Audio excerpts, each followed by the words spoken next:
Hello everyone, this is Timothy Mark with Alexandria. Hello everybody. And we are Tickle Trunk of Horrors. The website is tickletrunkofhorrors.com. And we're also known as World Paranormal Research Society. If you want to get in touch with the podcast show, it's tickletrunkofhorrors@gmail.com. If you want to get in touch with our World Paranormal Research Society side of the house, it's World Paranormal Research Society@gmail.com. And today we're going to be talking about the Lakewood Brewing Company. And I actually reached out to the marketing guy at Lakewood Brewing, and I told him that I'd be interested in doing a show on the Goat Man. And if y'all remember, that show was supposed to air about, what, 2-3 days ago, I think? Yeah, something like that. And so, but what happened was, when we did the interview with the owner of the company, he enlightened us to the fact that they no longer carry the Goat Man beer, which that would have been nice to know through the marketing guy. So then we could have not put the Goat Man beer on the banner. But so now we're the show is going to come out. You'll be able to hear the interview today and from a few days ago with the Lakewood Brewing Company owner and their event that they have coming out this month. And we were also told by the marketing guy that the Goat Man was going to be at the event, but during the interview you will hear us, the owner, tell us that that is not accurate as well. So there seems to be a little miscommunication there with the Lakewood Brewing Company within the house of the Lakewood Brewing Company. However, we found the beer to be worthy of going ahead and doing a show on, even though we were originally going to scrap the show because the whole thing was based originally on the Goat Man beer. But they have a lot of other good beers, and we'll just go from there. But to get things started, we would like to talk about, if you're an author and you're thinking about getting into a retail outlet, you may want to think twice. Some of these retail outlets are screwing over authors when it comes to them actually paying the author. And so, you know, just it's better to do online sales. With online sales, you get the money, you definitely get paid, which is awesome. But and so, you know, when Alexandria started hitting into the retail markets, yeah, it was good, it was great, and you know, but trying to get the money from these people is a nightmare, even though the books have been selling. Yeah, I don't. My opinion now has changed. I can clearly say that retail in the book market is not all it's cracked up to be. So sometimes it's hard lesson learned, and that's why a lot of people just specifically stay on online purchases. And I can really see that now, and it makes total sense. Yeah, and so if you're a customer that likes to go to certain retail outlets, you may not realize that a lot of these outlets are screwing over the authors as far as making payments to the authors. But anyway, enough of that crap. We recommend any one of our books that you see out there, either my books or Alexandria's books, you would hopefully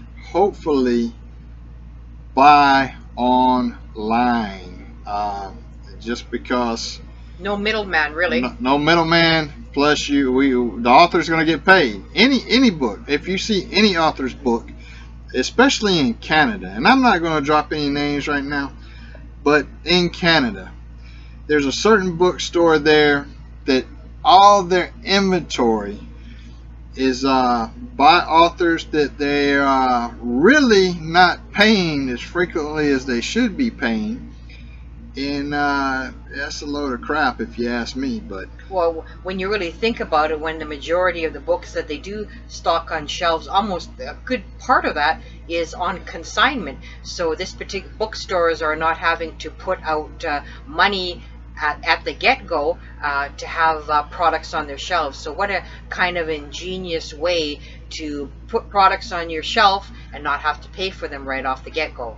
Yeah, and not just that, but they don't want to pay out but 3 or 4 times a year Whereas if you buy any author's book online, they'll get paid within a few weeks, which is better than the author getting paid 3 or 4 times a year through a retail outlet. Retail sucks, and it sucks for all products, not just books, but for any product. Retail is just actually a nightmare.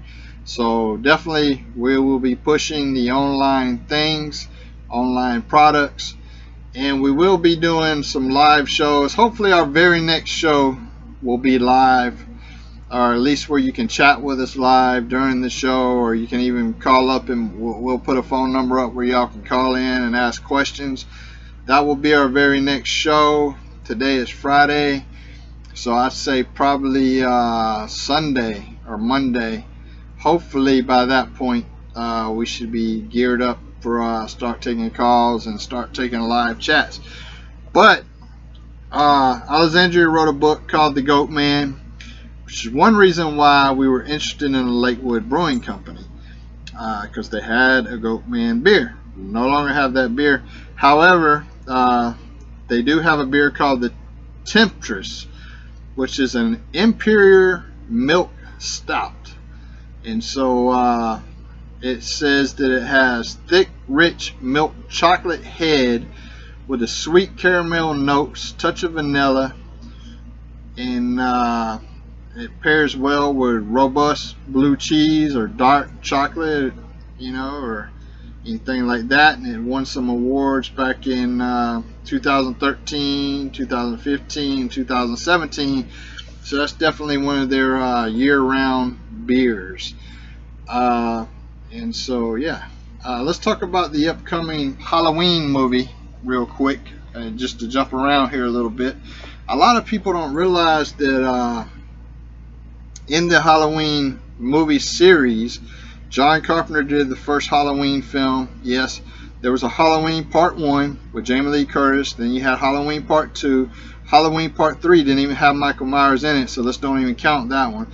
Then you have 4, 5, 6, etc.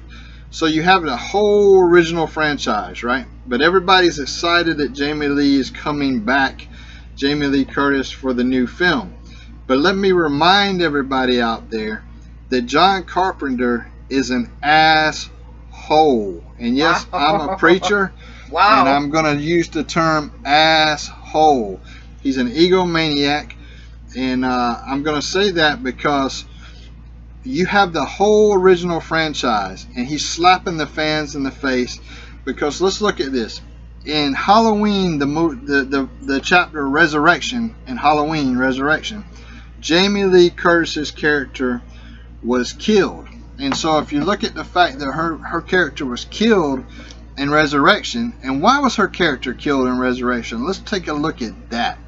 At that time in her life, she was making multi-millions of dollars doing films. So guess what? She was tired of the Halloween franchise, and they killed off her character. Okay? And so, yeah, her character was killed. So how in the hell is she coming back for the new film? A lot of the fans have asked this. A lot of the true fans have asked this. And I am a true fan of the original film. And I do like Jamie Lee Curtis. I do feel a slap in the face that she's coming back for the film. John Carpenter said, well, it's a continuation from the first film, and it's just going to be 40 years later. Well, when you do some crap like that, what happens is if it's a continuation from the first film and it's 40 years later, you're just missing the whole franchise films, like all the other films, Part 2, Part 4, Part 5, Part 6. You're getting rid of all of those, and you're saying, oh, they don't count anymore. They don't exist anymore. That is crap. You doing that just to bring Jamie Lee Curtis back? She's an older woman now, and her casting is not as sought after as she used to be when she decided that she wanted to get killed off in the movie Resurrection, and all the fans are going nuts. Michael Myers and Jamie Lee Curtis again. This damn movie would have done well without Jamie Lee Curtis, because everybody was ready for Freddy, Jason, or Michael Myers film. It still was done just as well without Jamie Lee Curtis in the movie. But you got a lot of fans out there and that are pissed off about it, and then you got a lot of fans out there that are not really fans because they didn't notice she was killed off in Halloween Resurrection. Go watch the movie. Her character was killed. Michael Myers killed her. But anyway, so that's a little history for you, a little fact for you. I'm going to see the film just because I want to see Michael Myers, but it's really an insult to the entire Halloween franchise. That's the way Carpenter wanted to do it, and screw Carpenter. I think that Rob Zombie should have did it. I like Carpenter's original films, but I think anybody should have did it other than Carpenter because he wanted Jamie Lee Curtis back.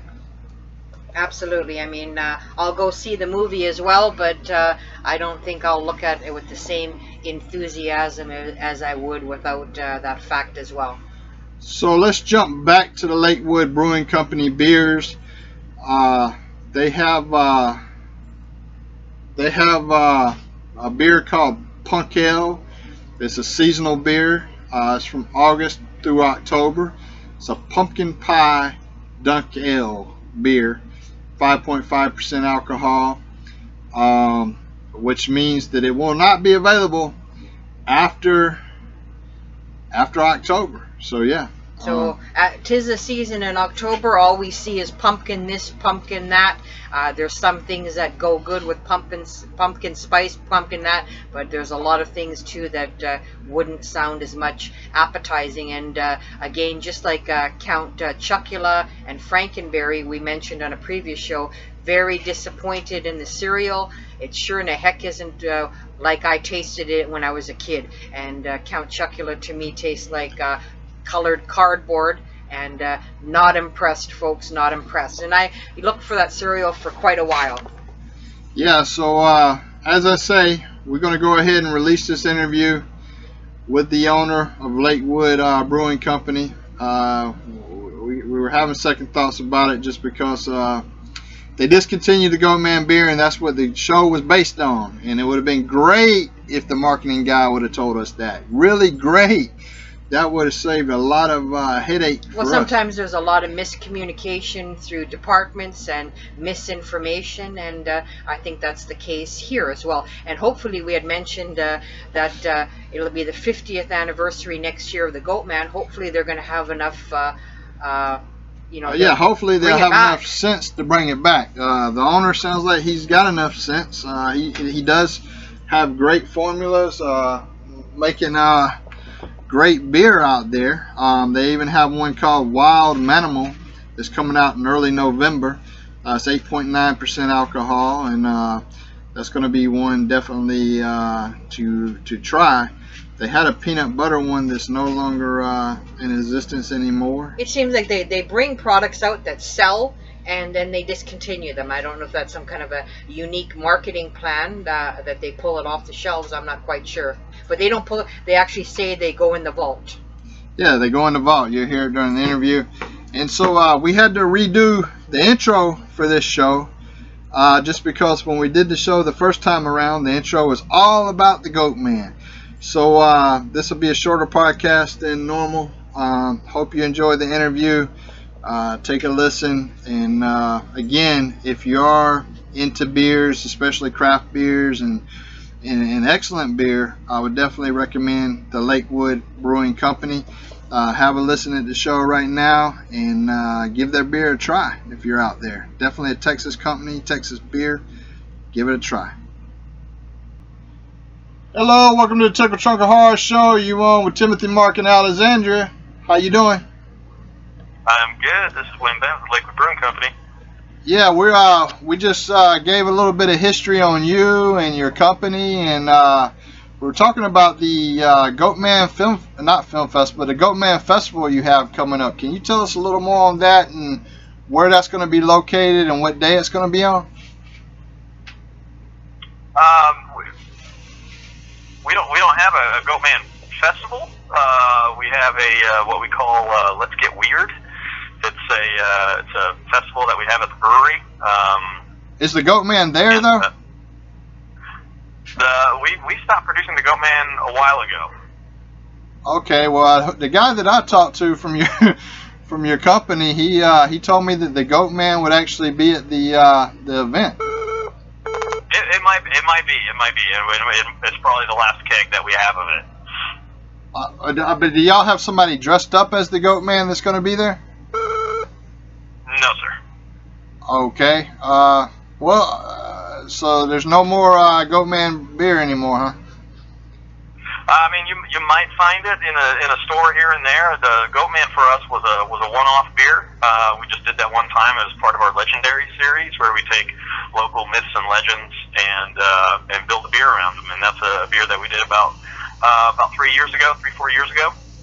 Okay. It was a black double IPA, or an Imperial Black IPA, and yeah, it was a great beer, and people really liked it. We released it again in a 4-pack about a year ago, just for a one-time release there, and yeah, so you might still find it in some of the faraway, tucked away corners of a brewery store somewhere, but a beer store.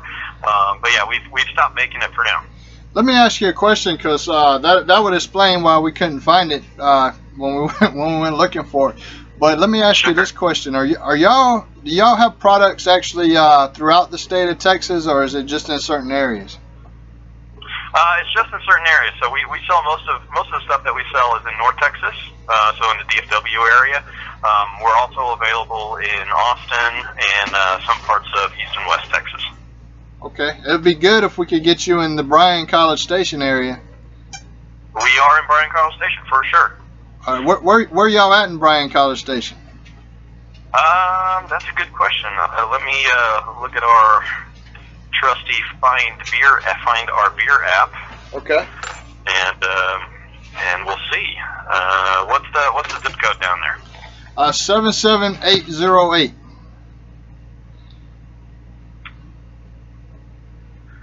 So 77808. We are at RX Pizza, Proudest Monkey, HEB, Carney's, World Beer, Eskimo Hut, and Moe's Irish Pub. Okay, well y'all sold out at HEB then, because we were just at HEB 2 days ago and we couldn't find any Lakewood Brewing beer there at all. Really? Yeah. Okay. Well, hey, good to know. We'll make sure we get somebody to remedy that. Yeah, for sure, because we went in there and we was going to get quite a few different varieties of beer for the show, and there was none there. So that's no good. That might be good though, because that means customers are buying it. So that's good. No, absolutely. Yeah, World of Beer. Let's see. Most of the stuff you're going to find on there is going to be alcohol and temptress. Those are the sort of the brands that we have in market there. A couple of the bars that have a bunch of taps, like World of Beer, has got it's got some Tennessee Temptress and Lakewood Lager, things like that. Okay. But most of the stuff that you're going to find in HEB is going to be alcohol and Temptress. So for your company, what is the best-selling beer that your company has? Best-selling beer that we make is Temptress. Temptress. Okay. We'll definitely check for that one when we go out next time. And what day did you say that y'all gonna have y'all's event on? It'll be October 20th. October 20th. And what time does it start? It's gonna be all day. So we open at noon. We're gonna have a fun run 0.5K. We're calling it our first ever zombie run. So come dressed as a zombie. We're going to take a lap around the building and drink a beer to celebrate. That's awesome. So we're going to have and then in the evening we're going to watch Alamo Draft House is coming out. They're setting up a big screen. We're going to watch Nightmare Before Christmas, and we have all kinds of weird and fun beers throughout the day. Face painting for the kids. It's going to be a whole thing. It's going to be fun. So obviously, since you're the founder of the company, you have to be a horror fan. I am a horror fan. I like the old stuff, though. I'm more of a Freddy Krueger, original. Michael Myers, Jason Michael Voorhees. Myers, yeah, you got it. Yep. That's me too. That's us for sure. But yeah, we're sorry to hear that the Goat Man's discontinued, because we first heard about it, I think, was 3 years ago, and then we never had the opportunity to get it. So we were definitely looking forward to getting our hands on it. But we're definitely going to be trying for the temperatures now. And oh yeah. And from what I've known about your location there, you have an actual tasting area and things of that nature. From what I've Googled, is that true? We do. We have basically a large tasting room. It's set up like a bar, so you come in and order your beer, and you can go out to the beer garden. We have a big beer garden out back. You actually get to walk through the brewery on your way to the beer garden. Okay. And kind of take it all in. It's in the middle of the production area, and you get to see where the beer's made. And if you was to best describe your beer, because I know you're Belgium, your beer is made more as for towards the Belgium type beers. It's not, no. Actually, it's I do have a Belgian background, but our beers are from all over the world. So our Temptress Milk Stout is sort of an English-inspired stout. Our IPA is definitely true American IPA. Our Kolsch is sort of a German-style blonde, and our lager is a European amber lager. So and those are just the year-round beers. I mean, we make all kinds of different varieties, and we have a lot of fun with it. Yeah, for sure. And I know that I was reading that your organization has in the past worked with over 200 charities, and I think that's great when you can give back to society. Have you ever done any charities with in regards to veterans and stuff like that? Absolutely. Not necessarily. We have supported veterans in the past, and I think we're up to almost 300 different charities that we've supported over the years. But our biggest supporter, or our biggest charity that we support, is the Guns and Hoses Foundation. And in y'all's neck of the woods, it'd be the 100 Club of Central Texas. So All Call, which is our German Kolsch or German blonde, is geared towards cops and firefighters. So they give a lot back to the community, and we like to give back to charitable organizations that support that. So that's our big one. But we give to the Boys and Girls Club. We give to a lot of local organizations, big and small, local schools doing fundraisers, you name it. These are the people that buy our beer, and we want to be able to give back where we can. Let me ask you this question since I got you on the phone. How long can we, before we see you back at the HEB on the shelf over here? We need that restocked. We do need that restocked. I would hope within the week. Yeah, because we'll need to make a phone call. Yeah. Yeah, because they definitely. I guess you were sold out for sure, because we were trying our best to get some for the show, and sure. But as soon as you get it up, we'll definitely go get as many varieties that y'all have out there on the shelf. Yeah, please do. Because I noticed that as well, you're offering, and the tagline is "Peanut butter belongs in a glass, not a cup," and that's the Peanut Butter Temptress. How is that one going over? That's the Peanut Butter Temptress. That one is sold out and long gone. That one lasted about a week at the stores. Wow. People went absolutely nuts for that one. And it was, Peanut Butter Temptress for us was a seasonal. So what we do is we take Temptress and we do different variations of it. So, like Peanut Butter Temptress was one that we just had. We did Coconut Temptress over the summer, where we added, I think it was like 600 pounds of toasted coconut. And then the next one that's coming up is called Thin Mint Temptress. We actually add mint and graham cracker, and it tastes kind of like a Thin Mint Girl Scout cookie. So we call that Thin Mint.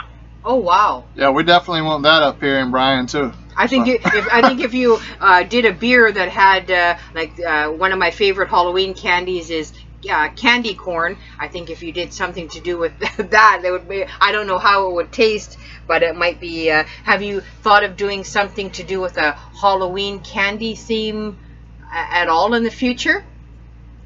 So we do. I think the peanut butter cup is probably the closest that we're going to get to a Halloween candy. Right.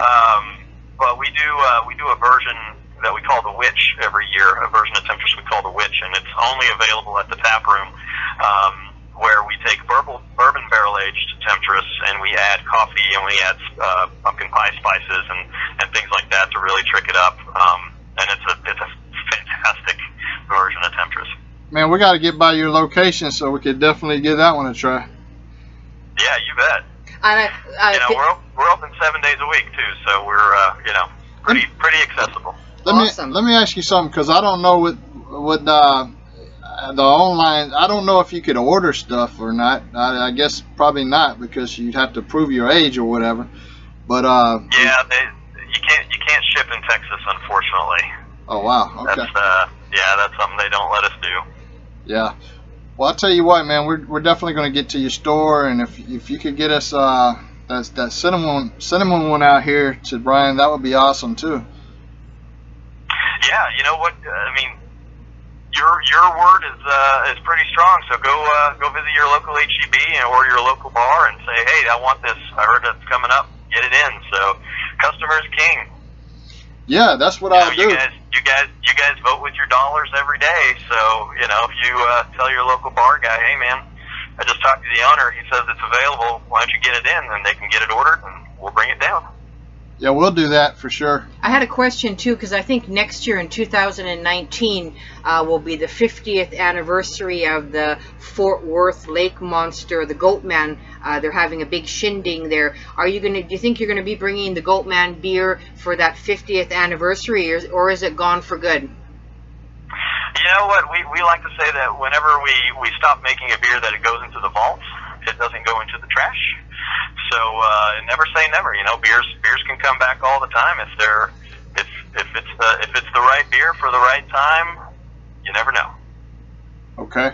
As a kid, this is a question that I ask all of our guests. As a kid, I'm assuming that you went trick or treating. What was one of your favorite Halloween costumes?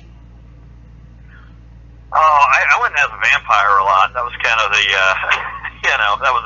that was a cheap costume. You can get a cape and get some fake blood and some plastic teeth, and you're set. So I think that was kind of my go-to is to be the vampire. Okay, cool. Let me ask you this: is so you only have the one actual physical location with the tap room? Correct. Okay. Correct. Do y'all plan on expanding at all?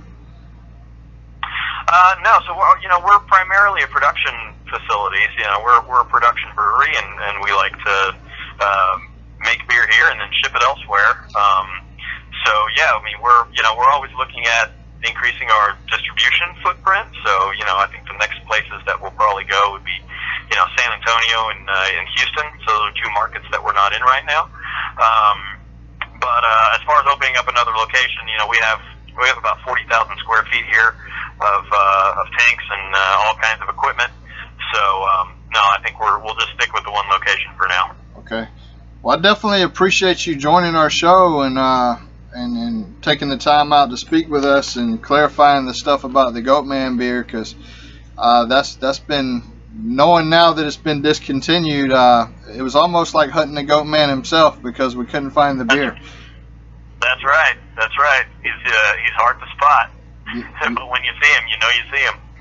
Yes. So we'll definitely link up the address for your place there, and if you don't mind, I'll pull some pictures off the net of Sure. your different beers to put them into the podcast here.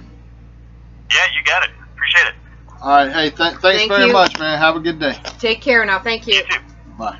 All righty. Bye-bye. Well, we said at the same time, I'm very disappointed, folks, because since I wrote my book on the Goatman, I every time we go out and about, I feel I've got to get my hands on just one bottle of that Goatman beer. And you know what? I would even not even want to open it, but my curiosity would be, because if the peanut butter one sold out, why didn't they stick with it? That's what I'm saying. But they said they kind of converted it now. If the Witch is a different version of this peanut butter. I mean, I love peanut butter. I don't know if I could drink it in a beverage. I'd give it a shot. But with coffee and yeah, I mean, with all these different flavors. But God's sakes, I mean, I just wish I could get my hands, like he said, it's very elusive. You know, it's gone into the vaults now, the Goatman beer. Very disappointing, because in my mind, if I ran a brewery, I would have it brought back every October, or hopefully when that festival comes in 2019, the 50th anniversary, that they're going to resurrect the Goatman and get him out there on the shelves, because you know, I don't want to wait till 2019. Well, they seem like a special craft brewery, and they got a lot of definite special. He said that they could bring out the Goatman again, so hopefully that happens.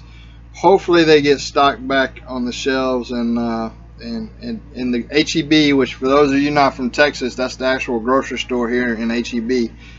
In Texas is the HEB. So. And they're going to have their own festival October 20th, 2018, starting at noon all day at their facility, I'm assuming in Garland, Texas. They're going to have a zombie run, so gearing up to bring Halloween. And like I said, very disappointed when he said that the Goatman I think we were actually both shot on that one when he said, hey, we ain't carried that in 3 years. But well, they brought it back out last year, right? You know, but they don't have it this year. But they got a lot of other good specialty beers, and hopefully we can get those taste tested and reviewed on one of the podcasts. And I think when you're out and about having dinner somewhere or going out, it's always good to have a lot of choices instead of just your standard beers. Is, you know, variety indeed is the spice of life, where you can have different options.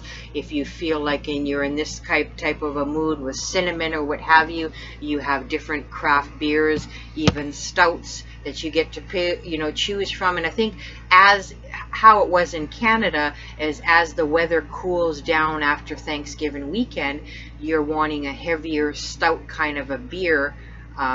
It just seems to go well, and a lot of people in Canada, we have hot toddies, which is an alcoholic beverage. Well, I just want to go back to what I was originally told before we did the banner for the podcast, which was that they were having a festival, and the Goatman was actually going to be at the festival. Not the Goatman beer per se, but somebody dressed up as the Goatman was going to be at the festival. That's the information that we were given, and that's the information we kind of ran with.